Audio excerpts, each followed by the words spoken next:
ہمارے پروگرام کے مہمان ایک معروف مذہبی اسکالر جناب حجت الاسلام والمسلمین مولانا سلمان نقوی صاحب، وہ اس وقت لائن پہ ہمارے ساتھ موجود ہیں۔ آئیے ان سے بات کرتے ہیں۔ السلام علیکم۔ جی السلام علیکم ورحمۃ اللہ۔ وعلیکم السلام۔ اگر سلمان نقوی صاحب، آپ کو پروگرام نسیم زندگی کے اندر خوش آمدید کہتے ہیں اور آپ کا شکریہ ادا کرتے ہیں کہ آپ ہمارے پروگرام میں شریک ہوئے، اور ساتھ ہی ساتھ عید غدیر کی مناسبت سے آپ کی خدمت میں مبارکباد عرض کرتے ہیں۔ سب سے پہلے میں یہ پوچھنا چاہوں گا کہ عید غدیر خصوصاً اس موقع پر جب نظام ولایت کا اعلان ہوا تو ولایت کا معنی و مفہوم کیا ہے، اس کی معرفت اور معدت، اس حوالے سے ہم چاہیں گے کہ ایک اجمالی طور پہ اپنی گفتگو کا آپ آغاز کریں۔ جی بسم اللہ الرحمن الرحیم۔ الحمدللہ الذی جعلنا من المتمسکین بولایت امیر المؤمنین علی بن ابی طالب علیہ الصلاۃ والسلام۔ آپ سب کی خدمت میں، ناظرین محترم کی خدمت میں عید اللہ الاکبر کی اس مناسبت سے ہدیہ تبریک و تہنیت پیش کرتا ہوں۔ خدا بند متعال ہم سب کے لیے اس کو مبارک قرار دے اور ہمارے تمام حاجات کو روا فرمائے۔ سب سے بڑی حاجت یہی ہے ہماری کہ ہمارا جو ہے اپنے زمانے کے امام حجت ابن حسن العسکری اجل اللہ تعالیٰ فرجہ شریف کا دیدار ہو، اور ان کی ولایت کے زمانے میں ہم جو ہیں حضور پیدا کریں۔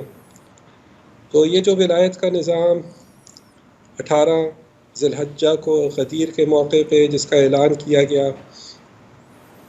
اور جس کے ذریعے نبوت اور رسالت کا پیغام مکمل ہوا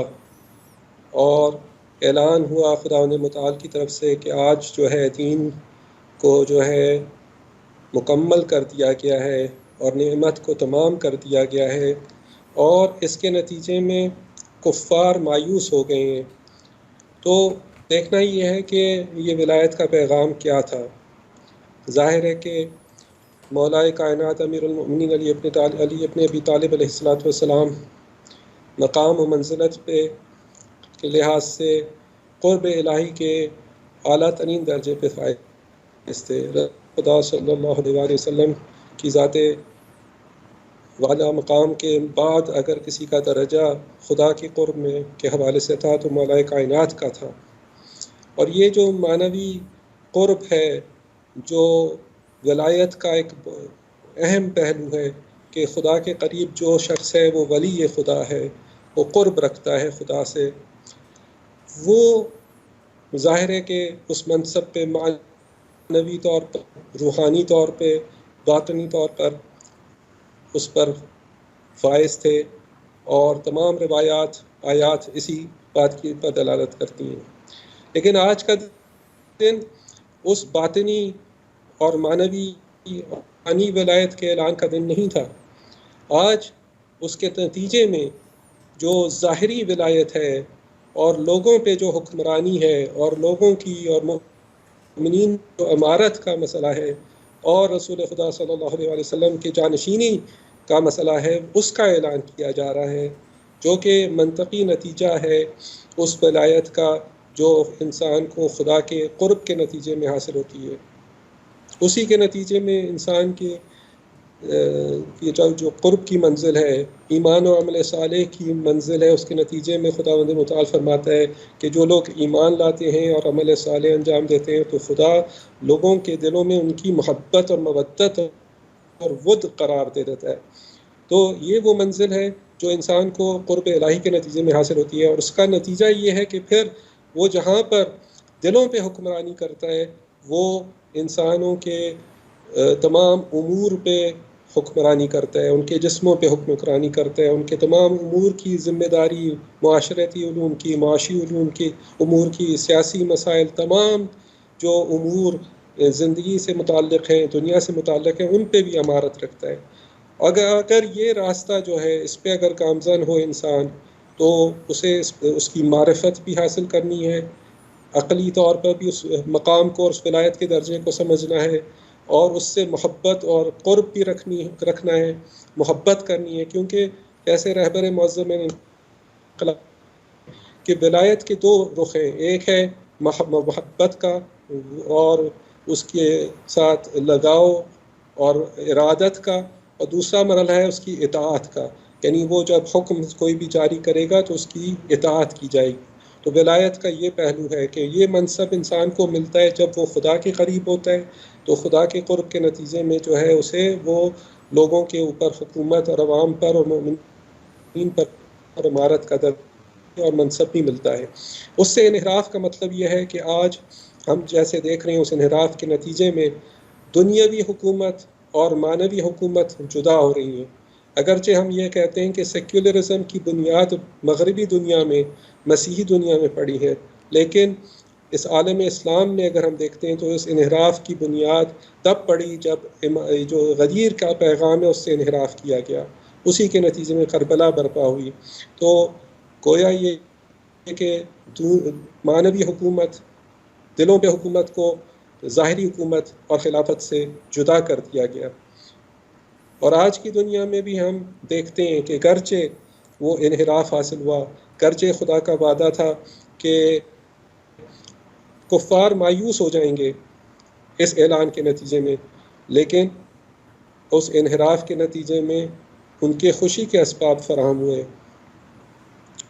لیکن اس کا یہ مطلب نہیں ہے کہ آخر دم تک یہ سلسلہ جاری رہنا ہے۔ ایک دن وہ آئے گا کہ تمام ادیان عالم پہ اسلام کی حکمرانی ہوگی، اور اسی دن کے لیے ہم دعا کرتے ہیں۔ اور اسی وجہ سے ہم دیکھتے ہیں کہ آج کی دنیا میں ایک موقع ملا ہے ہمیں اس نظام کے ذریعے جو امام خمینی رحمۃ اللہ علیہ نے اس خطۂ ارض پہ قائم کیا۔ انقلاب اسلامی ایران کا سرچشمہ بھی وہی غدیر کا پیغام ہے، وہی کربلا کا پیغام ہے۔ اسی سے درس لیتے ہوئے، اسی سے سبق لیتے ہوئے، اس پیغام کو کوشش کی گئی ہے کہ ایک نظام کی صورت میں، ایک سیاسی نظام کی صورت میں اسے قائم کیا جائے۔ اور یہ ایک جھلک ہے اس عالمی نظام کی جو کہ انشاءاللہ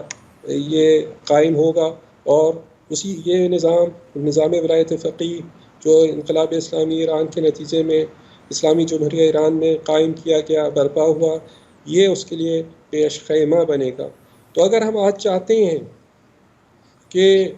ولایت امیر المؤمنین علیہ السلام کے ساتھ اپنے آپ کو جوڑیں اور اس سے متمسک ہوں، اس کے ساتھ اپنے آپ کو کیا کہتے ہیں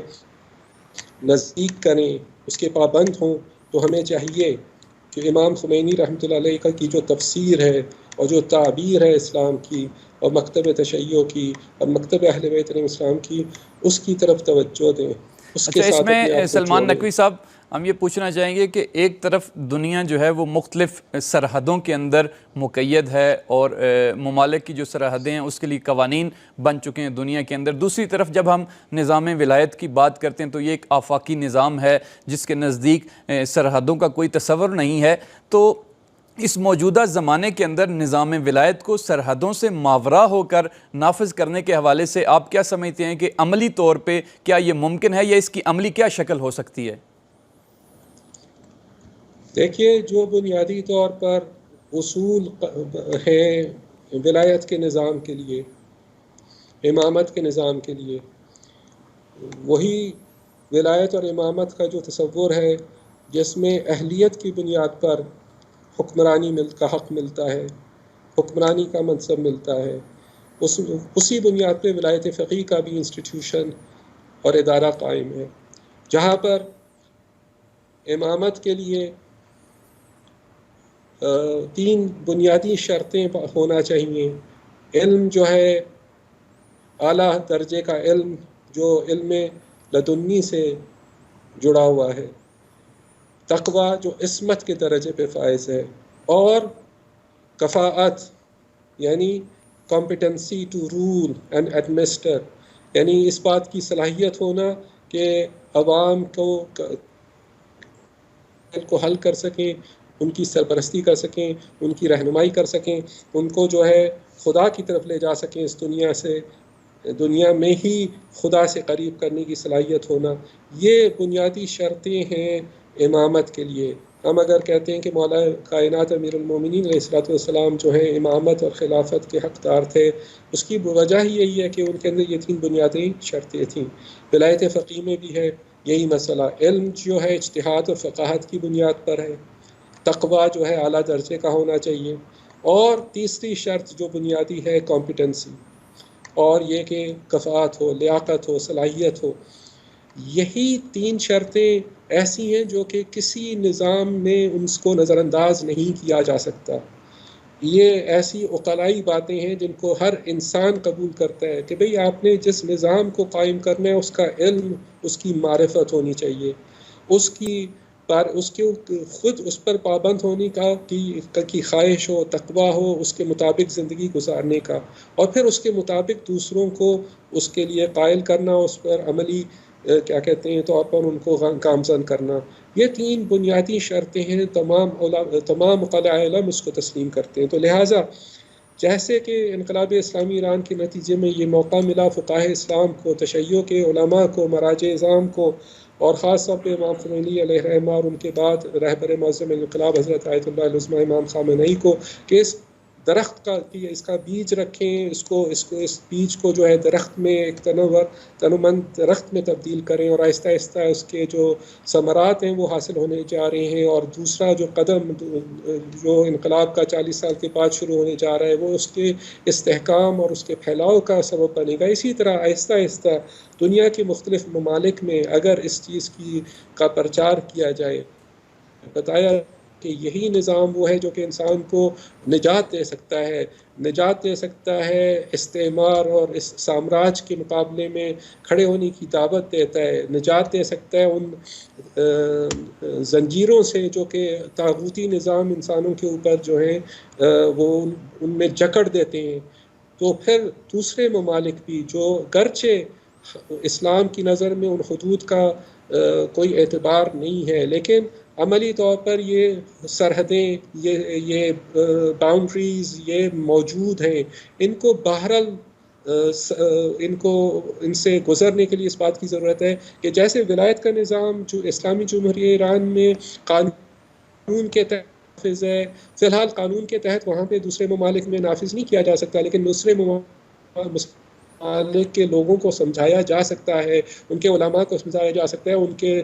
جو بڑے رہبران ہیں ان کو سمجھایا جا سکتا ہے کہ آپ اگر چاہتے ہیں کہ اسلامی نظام بنائیں، جیسے ہمارے بہت سارے ملک پاکستان جیسے ہے اور دوسرے ممالک اپنے آپ کو اسلامی جمہوری ملک سمجھتے ہیں، ان کو چاہیے کہ اس نظام کے جو بہترین مسائل ہیں ان کو اپنائیں۔ اس میں وہ لوگ بھی نظریاتی طور پہ جب آپ مثال کے طور پہ پاکستان کے آئین میں دیکھتے ہیں تو اس میں بھی یہی باتیں لکھی گئی ہیں، لیکن عمل کے مقام میں وہاں پر جو ہے مشکل ہو جاتی ہے، وہاں پہ صادق اور امین ہونا اور اسی طرح کے دوسرے مسائل اس کا ذکر کیا جاتا ہے، لیکن عملی طور پہ ایسا نہیں ہوتا۔ پھر بہت ساری باتیں یہ ہوتی ہیں کہ جیسے قلب میں، دل میں، سب کے دلوں میں، پاکستان میں، دوسرے ممالک میں، افغانستان میں بہت سارے لوگ ہیں جو کہ محبت رکھتے ہیں اس نظام کے ساتھ، لیکن عملی طور پر اس کے لیے اقدام نہیں کر سکتے، اور اس کی وجہ یہ ہے کہ عالمی سامراج نے ان کو جکڑ لیا ہوا ہے اور ان کی دنیا کو آباد کرنے کے وعدے دیے ہوئے ہیں، جس کی وجہ سے ہمارے ممالک میں جو ہے جو وہاں کے رہبر ہیں غیر دینی بھی ہیں، حتیٰ شاید دین رہبران بھی ہیں، وہ یہ ہمت نہیں کر سکتے، یہ اپنے اندر اعتماد نہیں پیدا کر سکتے، وہ دوسروں کی طرف دیکھتے ہیں، باہر کی جو سامراجی طاقتیں ان سے آسرا لگا کے بیٹھتے ہیں، جبکہ اگر وہ اپنی عوام کی طرف رجوع کریں، جیسے انقلاب اسلامی میں عوام کی طرف رجوع کیا گیا، ٹھیک ہے عوام کی وجہ سے کسی اسلامی نظام کو جو ہے وہ لیجیٹمیسی، ریلیجس لیجیٹمیسی اور مشروعیت نہیں ملتی، لیکن بغیر عوام کی مدد کے اور ان کے درمیان مقبولیت کے جب تک حاصل نہیں ہوگی تو اس وقت تک یہ کیا کہتے ہیں نظام برپا نہیں ہو سکتا،